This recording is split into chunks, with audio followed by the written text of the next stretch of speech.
Hello everyone, welcome back to CloudOps Craft. Today we are going to discuss about interview scenario based questions, recording volumes and data management. Let's start. First question, difference between bind mount and volume. Okay, if they ask this question, the entry context will be interviewer wants to verify the practical trade-offs, reproducibility, portability, backup and worst explore. Okay, exposure. Okay, so let me explain this. Bind mount. Okay, so while coming to bind mount, we can use we can do bind mount. How we can do bind mount with the help of, wait, let me zoom this.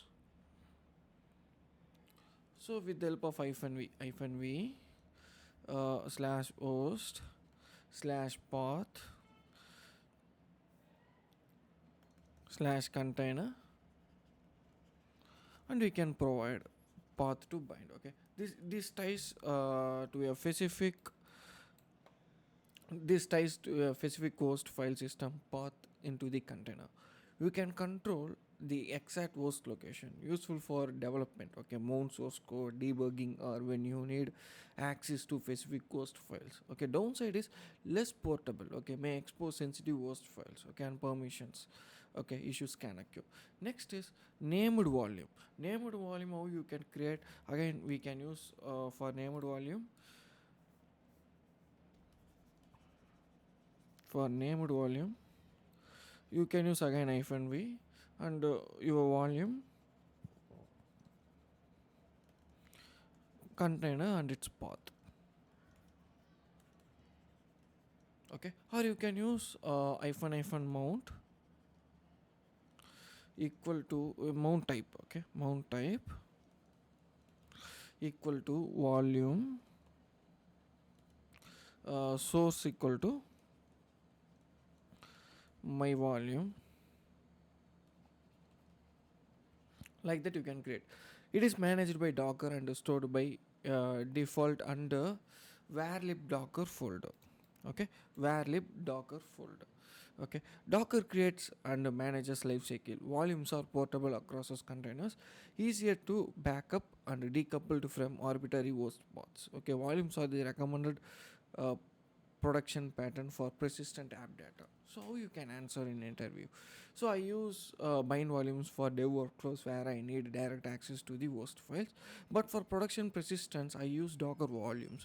Volumes are managed by Docker, stored under slash var slash lib slash docker slash volumes, are portable across its containers and easier to backup and secure. Bind mount gives you exact control of host path but are less portable and can expose host files. Like that you can explain. Okay, so the second question is data persistence when container restarts. Okay, if they ask this question, interview context will be they want clarity on ephemeral writable layers, restart versus removal, and persistence guarantees. Okay, let me explain. Container restart, you can do Docker restart, or even you can use restart policy. Okay, the container's writable layer and attached volumes remain intact. Okay, data written to volumes persist across a restart. Data written only to the container's writable layer also persist across a restart as long as the container is not removed. Okay, a container removal, you can do container removal with the help of Docker rm. You can use Docker rm, or you can use Docker run hyphen rm. Okay, or you can use even Docker compose down hyphen v. Okay, writable layer is removed and any data only in that layer is lost. Okay, named volumes remain unless explicitly removed. Okay, anonymous volumes can be removed with the container depending on commands. Next is temporary fs mounts. Okay, do you have any idea about tmp fs mounts? The thing is ephemeral and lost on restart. Okay, they live only in memory. Best practice is put persistent data into volume so it survives container removal and node restarts. Okay, so how you can answer an interview? Restarting a container preserves its writable layer and mounted volumes, so data on volumes remains. Okay, but if you remove the container or use the -n arm, the writable layer is deleted. That's why we store persistent state in named volumes or external storage, not in the ephemeral container layer or TMPFS, temporary FS. Okay, so third question: role of var/var/lib/docker/ volumes. Okay, if they ask this question, interview context will be interviewer checks where Docker keeps named volume data and how that maps to container mounts. Okay, let me explain this. By default, Docker stores named volumes on the host. Okay, and path. That path is where lib Docker volumes. Okay, with volume name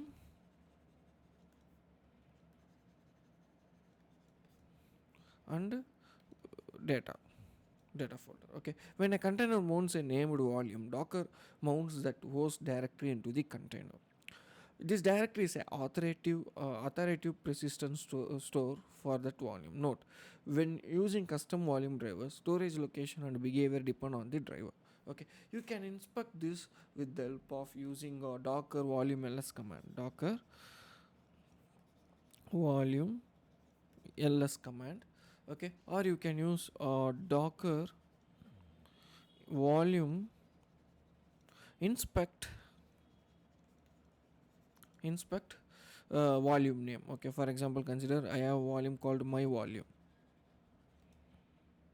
Okay, it shows a mount point. Okay, worst path. So how to answer in interview? Okay, named volumes are stored under /var/lib/docker/volume/ like what name you are using to save volumes. For example, my volume /_data on the host by default. Docker mounts that path into containers for production. We often use external volume drivers instead of relying on the local path directly. Like that, you can answer. Okay, so actually, it's just a sample answer. Okay, in real time, based on your working style and where you have experience, based on that, you can explain. Okay, it's just a sample explanation. Okay, so next question is.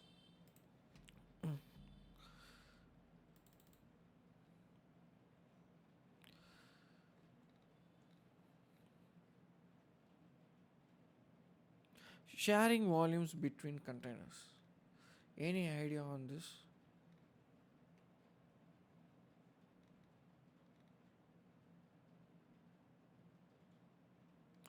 Okay, how they will ask this is, can multiple containers share the same volume?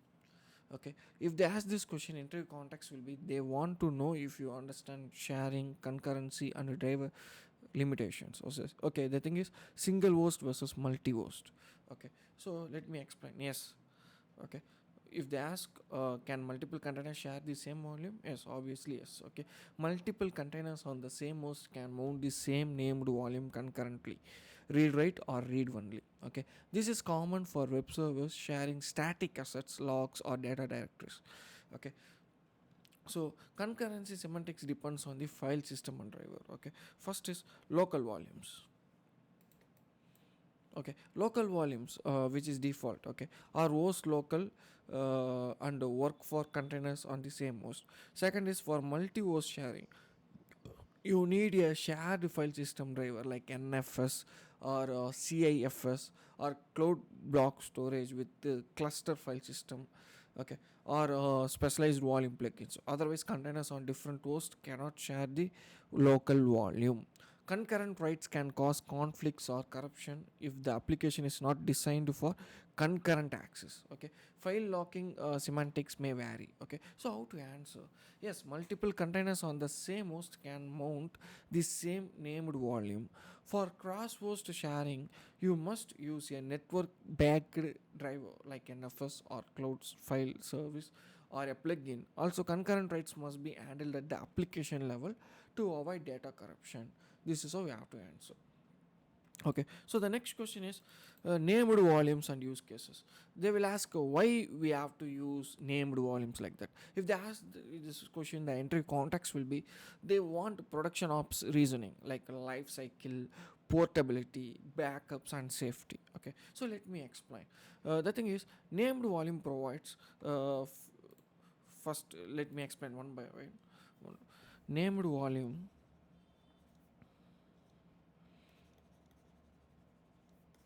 provides first one is managed persistence.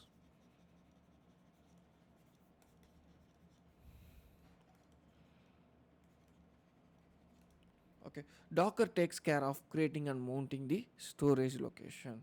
Second is portability across us containers.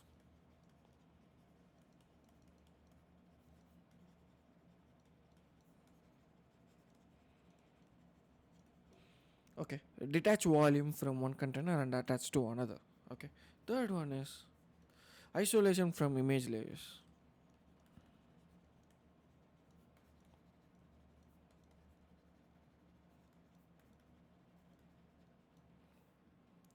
Data persistent independent of container lifecycle, so better backup and restore. Okay, easier to locate, so we know the path, right? Slash where slash slip slash docker slash volumes.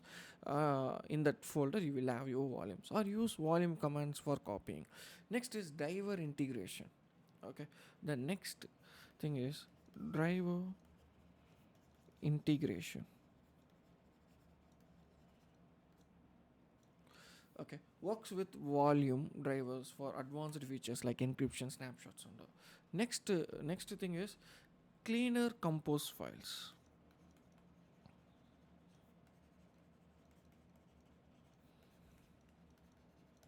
Okay, volumes like block names volumes clearly. Okay, like we will use, right, volumes block in Docker Compose. Okay, so how to answer an interview? Named volumes are Docker managed persistence stores. They survive container recreation, are easy to backup or attach to new containers, and integrate with the drivers for snapshots and cloud storage. They are the recommended way to persist application data in Docker. Okay, so the next question is how to backup Docker volumes. Okay, if they ask this question, interview context will be interviewers want a practical, reliable backup strategy like commands, snapshots, or cloud options. Okay, let me explain the common approaches.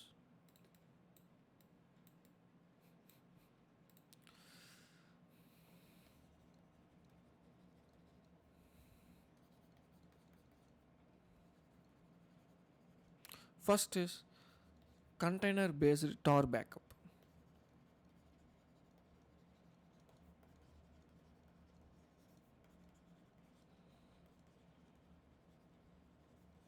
Okay, so which is generic, works with any driver. Okay, so how you can do, you can use uh, for backup you can do Docker. The command is how to form the command: Docker run hyphen rm hyphen rm hyphen v my volume.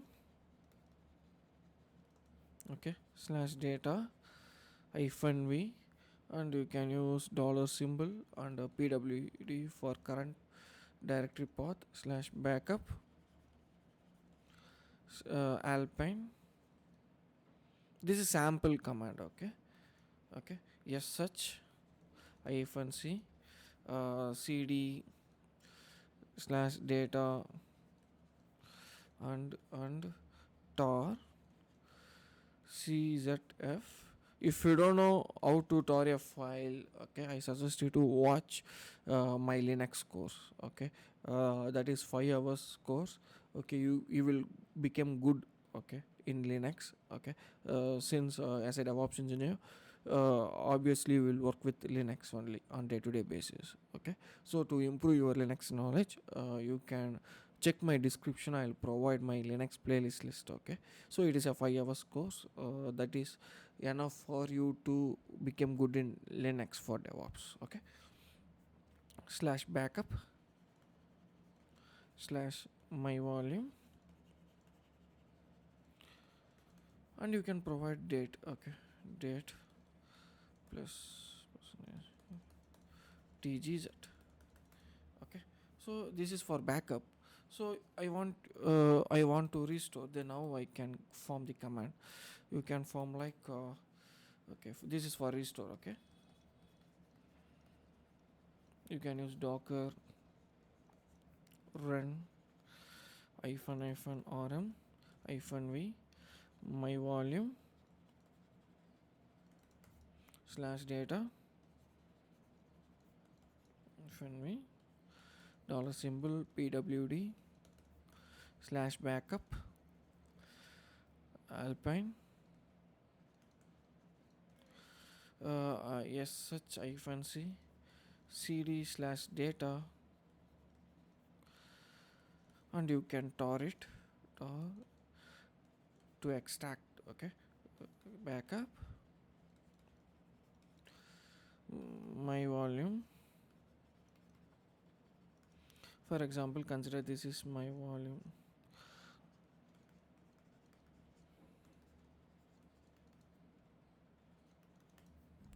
Okay, this you can use this kind of commands to restore. Okay, so here are you able to understand how this command works? I want to know, because if you know already docker, okay, then you may know it, but if not, it will be difficult for you to understand this command, right? So just explain this command in chat box if you know. Okay, pause this video and explain. Okay, now I'll explain this. Okay, so first command is like a backup. Okay, so like a second command is how to restore. Okay, for restoring, first for backup and second for restoring. Let me explain this backup command. Docker run rm, and you can see alpine, right? The thing is, it runs a temporary alpine linux container. Rm automatically removes the container after finishing. Here why I am using alpine, a lightweight linux image. Next is -v my volume slash data. Okay, it mounts our docker volume, my volume, into the container at data. Okay, your data contains your volume files. Next is -v, and you can see dollar symbol pwd slash backup, right? So it mounts your current directory on your host machine to slash backup inside the container. Okay, so the inside the container, this backup folder, right, it maps to your host folder. This is where backup file will be stored. Okay, next is shell command cd slash data under tar file, right? cd data, what it will do, it will go to the volume directory. Tar czf, it creates a compressed tgz file. Next is backup my volume, and we have some date, right? So it saves the backup file to the host folder. File name includes today's data. Okay, and dot, finally I have used dot, right? It compresses everything inside data folder. Okay, so output it will create like this name. Okay, like this. Okay, so next is restore command. Docker run rm again alpine. Okay, it creates a temporary alpine container again. Same volume mounts, you can see my volume mounted to data, your folder mounted to backup. Okay, so the thing is, and you can see cd command. Okay, so cd data, it goes to empty existing volume.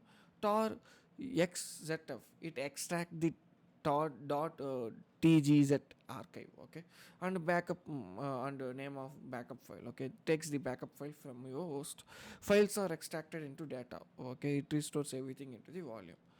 Okay, so while coming to backup, what it is doing, it mounts the docker volume on your folder, compresses volume contents. Okay, save and saves to your folder as a .tgz file. Next is restore. It mounts the docker volume onto your folder. It extract .tgz file into the volume. Volumes get restored. Okay, so the next way is using docker cp. Okay, if data lives in the running container path, so what you can do, the syntax is next, this is second option. Okay, so you can use docker cp container. Okay, and the path, in the container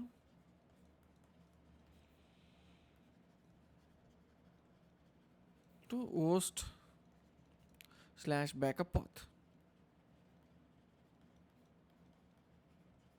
Okay. Third way is, this is second way. Okay. Third way is driver native snapshots. Okay. Third way is driver native snapshots. Okay, if you are using cloud volumes like EBS or Azure Disk, okay, or storage plugin, use the provider snapshot capability, like which is faster, consistent with the block level snapshot features. Okay, fourth is uh, database logical dumps. Database logical dumps. Okay, for databases, prefer application level backups. Okay, like MySQL dump or PG dump. Okay, to ensure consistency. Okay, next fifth is lock. The thing is, for consistent backups for active DBs, okay, you can use DB snapshot features. Okay, so how to answer in interview?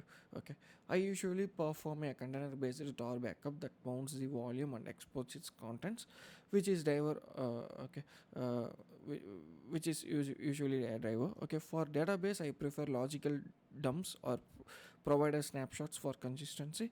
With the cloud volumes, I use snapshot APIs like EBS or Azure. Okay, for fast backups and keep retention policies in place. Okay, like this you can explain.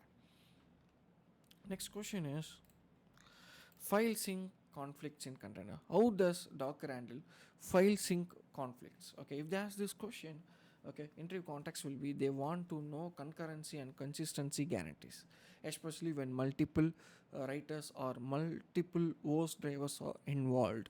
Okay, so let me explain. Okay, Docker does not provide application level merge conflict resolution. Volumes are just file system exposed to containers. Okay, local volumes on one host, the file system handles concurrency.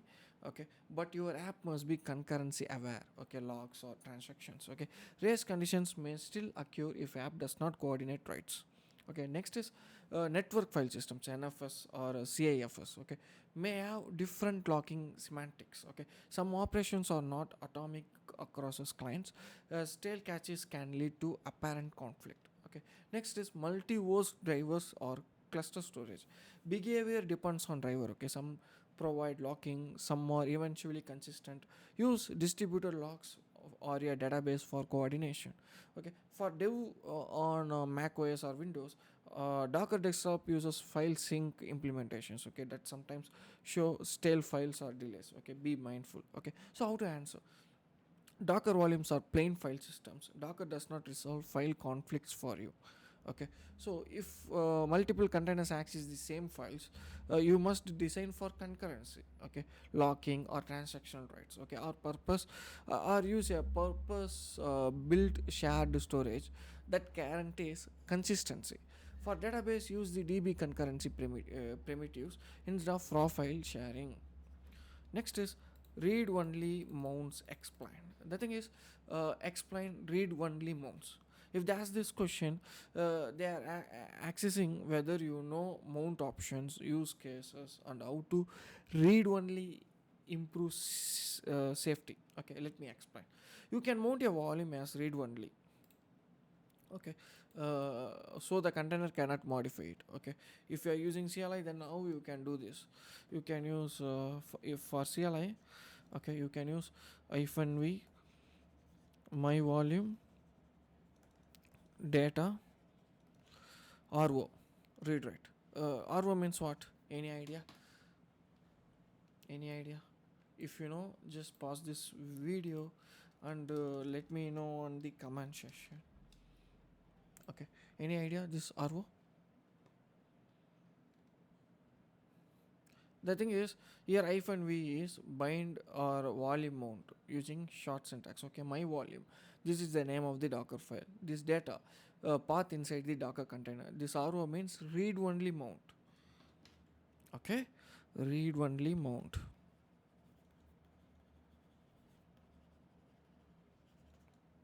Okay, so this means mount the container volume my volume into the container at data, but make it read only.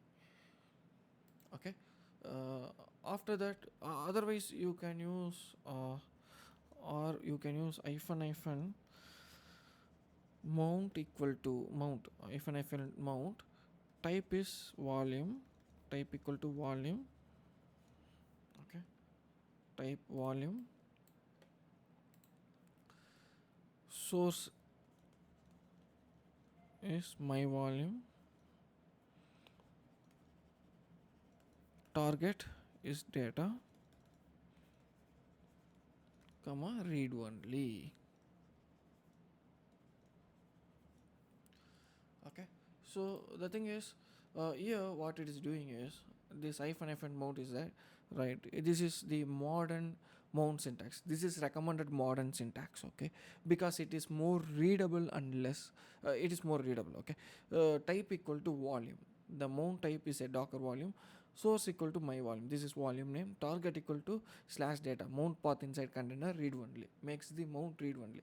Okay, use the volume named my volume, mount it at slash data, and do not allow the container to write. Okay, this is a short syntax. Okay, older and compact. Okay, this is long hyphen mount syntax, newer and clearer. Okay, Docker recommends using long syntax for clarity. Okay, especially with read only mounts, bind mounts, named volumes, special options. Okay, next is if you are using compose. Okay, if you are using compose, you can use volumes. Okay, my volume data or read only. Okay, read only mounts are useful for config, static assets, or security. Okay, they prevent the container from modifying the underlying data. Keep in mind, root and privileged containers may still uh, like as restrictions. Okay, so how you can answer? You can answer like a mount a volume as read only. Okay, colon ro for read only. Okay, to protect shared data or configuration files. It's a simple difference in depth measure for immutable config or static assets, but not a substitute for least privileged container runtime. Privileged containers can run sometimes bypass mounts. Okay, next question is real world scenario. Okay, app losses data after restart, what will be the root cause? If they ask this question, this is a troubleshooting test. Okay, you can you reason about ephemeral storage, mounts, lifecycle commands, and common operator mistakes? Okay, let me explain this. Likely root causes and debug steps. Okay, first we will discuss common causes. Okay, common causes. First is data written to container writable layer, not a volume. Data written to container writable layer.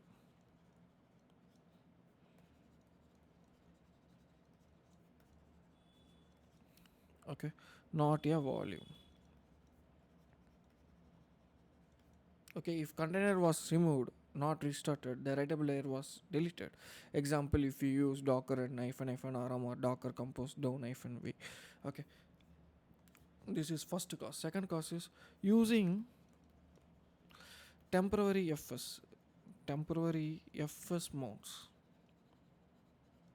Okay, so temporary fs is a memory backed and gets cleared on restart. Okay, remember that. Next is using accidental volume recreation. Anonymous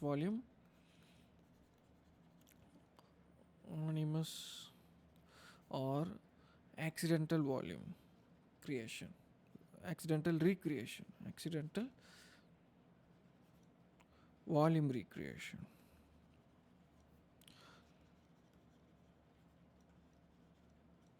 Okay, if the volume was recreated or used docker compose down hyphen v, which removes the volumes. Next issue will be entry point script clears data on start. Startup scripts that rm-rf or reinitialize directories Okay, this will happen, this cause will happen. Next is bind mount pointing to a wrong host path.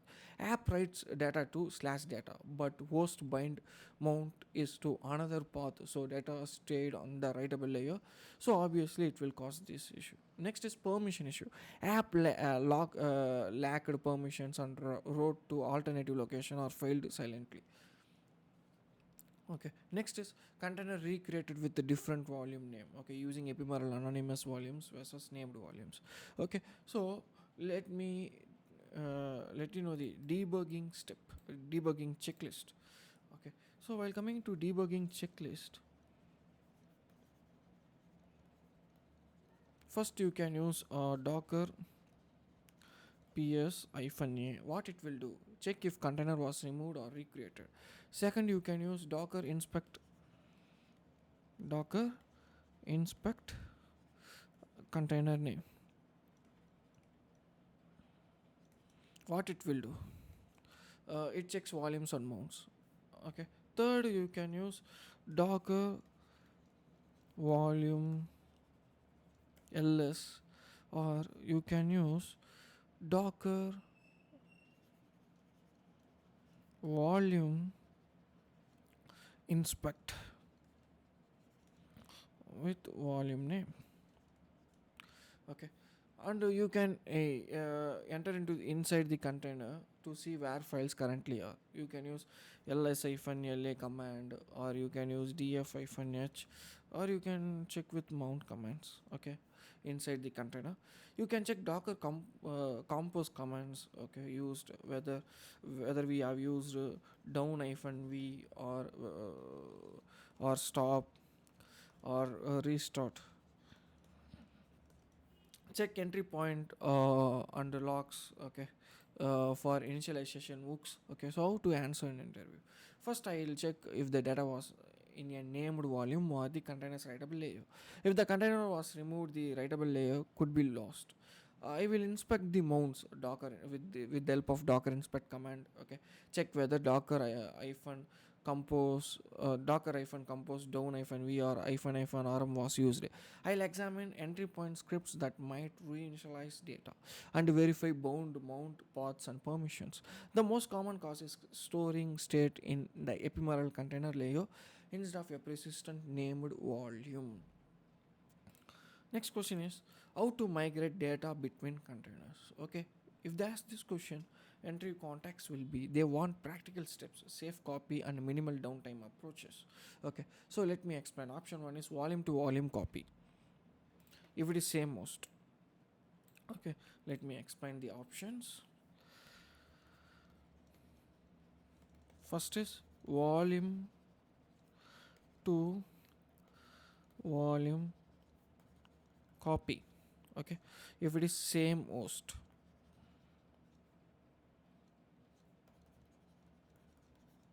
Okay, create a new volume. Okay, with the help of docker create volume, and I'll name this as a new volume now. Okay, so copy data from old volume to new volume using a temporary container.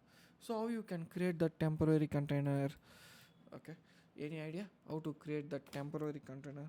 If you know, just let me know that command in command section, so I can like understand like how you are creating. So let me explain how you can create is first I'll write the command, after that I'll explain. Docker run hyphen hyphen rm hyphen v old volume slash from hyphen v new volume to alpine slash sh hyphen c cp hyphen a from dot to. Okay, so you can use this command to copy the data from old volume to new volume. Let me explain this command. Okay, this docker run hyphen rm, and I have used alpine here, right? If an rm, what it will do, it will delete container after it finishes. Okay, Alpine is a lightweight Linux container. This container is used only as a tool to copy data. Okay, next is mounts the old volume. Here you can see -v old volume. Okay, from this belongs to old volume. Okay, mounts docker volume old volume. Okay, inside the container it appears at /from. Okay, so next is -v new. Here I have used two. Okay, so mounts docker volume new volume. Okay, name is new volume. Inside the container it appears to /2. Okay, so it executes a copy command. Here you can see. Okay, because old is will be appear as from, and new is appear as to, so only we have used hyphen sh-c means running the following shell command. cp-a means copy files recursively. Okay, preserving permissions, ownerships and timestamps. From is the copy all the contacts of from including hidden files. Two is paste into destination volume. Okay, so from it ensures all files, all folders, all hidden files, okay, are copied if you use /from/. Okay, instead hidden files may not copy. Okay, so this is how you have to form the command. Next option is container to container. Okay, container to container. Second option is container to container. Okay, using docker cp. Okay, you can use docker cp old container. Okay, /path /in container to /temp /backup. Again, from temp backup to, you have to copy new container. Again, docker cp. We have our data here, right? So tmp temporary backup to new container, and the path where you are going to copy. Are you able to understand this command? If not, I'll explain. Okay, let me explain this command once, so if you are new, then you can understand this. Okay, so the first copy method. Okay, what we are doing, copy files from container to your host. Okay, this is our old container, we are just copying to our host. Okay, docker cp. Okay, container command to copy files, old container. Okay, the source container name. Okay, the next is path. Path inside the container you want to copy. This is the destination path on our host machine. Okay, so the result is files from inside the container are copied to the temp/backup. Okay, so the next copy command is there, right? This is copy files from host to another container. Okay, so here again /temp/backup is there, right? It is source on our host. It is source on our host. This is new container. This is path inside the destination container. So the result will be files from your host folders are copied into the new container. Okay, so simply how it is copying the data, the flow will be old container, host machine. It may be your VM also. Okay, your VM, consider your VM to new container. Okay, this is how it works. Okay, why we have to use this method? Because it is useful when you want to move configuration files, you want to copy logs or transfer application data, or you want to move files from an old container to a new one. No need to restart containers, no need for volumes. Okay,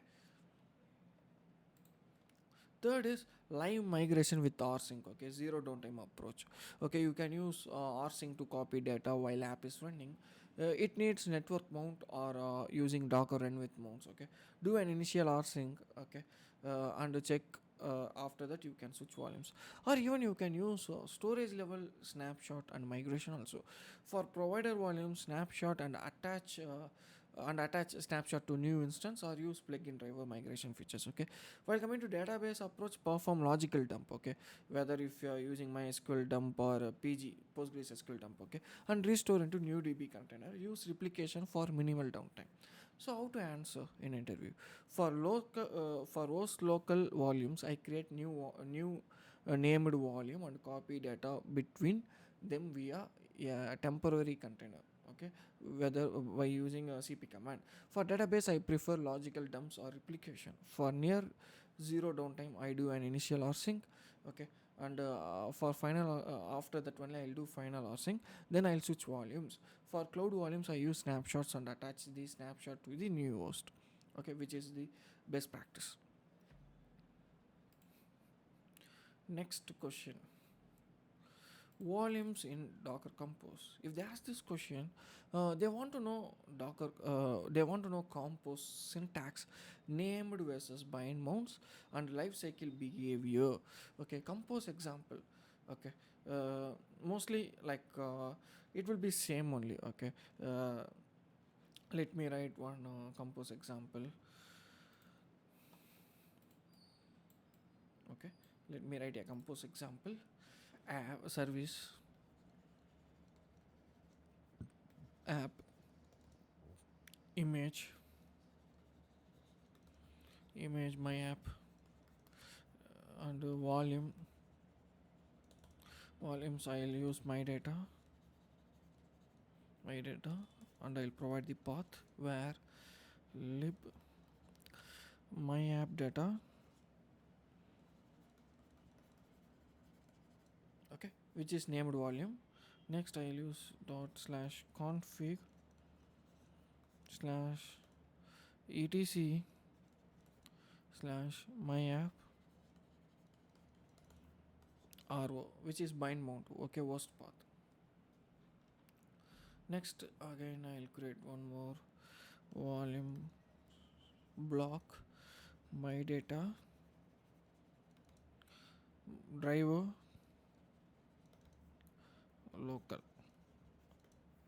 Okay, here my data is there, right?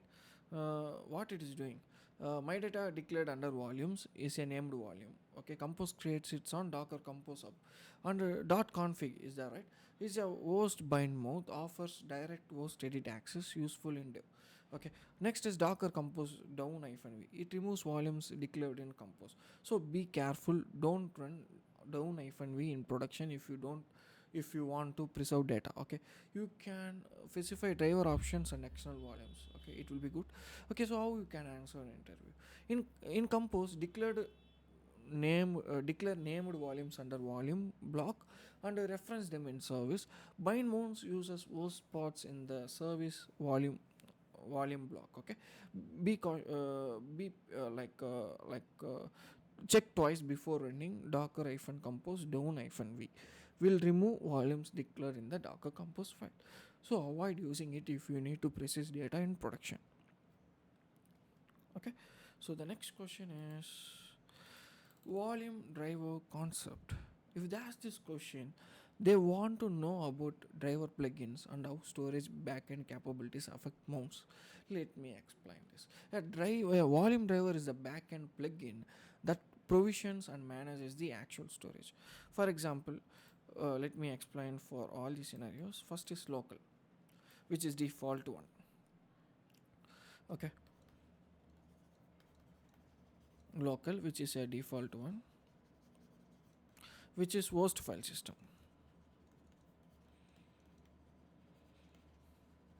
Second is NFS, or you can use CI FS plugin. Okay, it mounts remote NFS shares. Okay, next is cloud drivers. Okay, AWS CFS or EBS CSI drivers or Azure files or GCE file store, etc. Third party. Next is port. You can use long run. Okay, you can use Rook and all. Okay, for volume driver. Okay, and even you can use Rexray or Portworx and all. There are so many tools or the third party tools. Okay, drivers define whether a volume is host local or multi attach across as hosts. Support snapshots, encryption, resizing, enforces access control. Okay, specifying driver in Compose or Docker volume create hyphen driver will be better. Okay, so how to answer an interview? Volume drivers determine how and where data is stored. The local driver stores data on the host, while plugin drivers can provide NFS, EFS, or cloud baked volumes with features like snapshots or multi host attachment. Choose a driver based on required features, portability, snapshots, or crash host access. Okay, so the next question is how to clean unused volumes safely. If they ask this question, the interview context will be they want a safe operational practice, how to find what's safe to remove and avoid data loss. Okay, it's very important. Okay, in real time, let me explain this. First, we have to list volumes and check usage. Okay, you can use docker volume ls command, or you can use docker volume inspect and your volume, okay, to see mount point and usage. Okay, for dangling volumes, which means not referenced by any container, you can use docker volume docker volume ls f dangling equal to true, which means not referenced by any container. If you want to remove dangling volume safely, you can use docker volume or rm, and you can run this command. Okay, like how is you can use, okay, docker volume rm, and you can use dollar symbol, and you can run that this command inside this brackets. Okay, the safety steps is identify volumes in use. Okay, you can use docker ps-a or docker inspect before mass deletion. Backup important volumes first. Okay, you can use docker system df to see space usage. Okay, in compose managed environments, don't run docker compose down v unless you intended to delete compose volumes. Okay, so how to answer in interviews? I don't blindly delete docker volumes. First, I list volumes and inspect them to confirm they are dangling. Okay, which means not referenced by any container. I back up anything important, then remove dangling volumes with docker volume rm. Okay, commands. In compose environments, I avoid down v unless I want to destroy data. Okay, next is volume mount security issues. Okay, if they ask this question, security issues with volume mounts, interview context will be this test awareness of host exposure, least privilege, okay, and best practice. Okay, risks will be like a host file system exposure. Okay, bind mounts can expose sensitive host files, SSH keys, etc. Okay, enabling escape or data leaked. Okay, next is privilege escalation. Mounting /var /run /docker sock into a container effectively gives Docker control over the host, extremely risky. Next is permissions and UID mapping. Container user IDs may mismatch host UIDs, causing files to be owned by root or inaccessible. Okay. Next is writable mounts. Attackers in a compromised container may alter host files if bind mount used unwisely. Okay, so just have a look into all those things. While coming to mitigations, use named volumes instead of bind volumes where possible. Avoid mounting sensitive host spots. Okay, use read only mounts when writes are not required. Run containers as run root user and set appropriate file permissions. Avoid mounting docker.sock, okay, or sensitive sockets. Use API proxies if needed. Okay. So how to answer in interview? Volume mounts can expose the host if used unsafely. Never mount sensitive host paths or Docker socket into untrusted containers. Prefer named volumes. Use read-only mounts where possible. Run processes as non-root users. Okay, these are all the best practices to avoid these issues, security issues. Next is, what happens if volume path does not exist? If they ask this question, they want precise behavior of bind mounts and named volumes. Let me explain. Bind mounts we already discussed, right? If slash host slash path does not exist, Docker will create the directory on the host and then mount it. That can be surprising. You may end up with an empty directory created. Next is named volume. We know already, like in previous questions, I explained you right how to create a named volume. Docker will create the named volume under slash where slash lib slash docker slash volumes. Okay, if it is does not exit, mount its data into the container, data folder into the container. If the image already has files at slash container slash path, then Docker will copy those files into newly created volumes on first use. Okay, file versus directory. Binding a non-existent file can lead to different behavior and errors. Usually, Docker creates a directory, avoid relying on implicit creation. So, how to answer an interview? If a host bind path does not exist, Docker will create the host directory and mount it. Okay, which can surprise users with an empty folder. For named volumes, Docker will create the volume automatically and on first mount populate it with files from the image path if any existed. I always verify host path exists and are correct to avoid accidental empty mounts. Okay, so this and all is some of the questions you may expect in volumes and data management in Docker interviews. Okay, if you like this breakdown, subscribe to Cloud Ops Craft. We will simplify cloud and DevOps concepts every week. Thank you.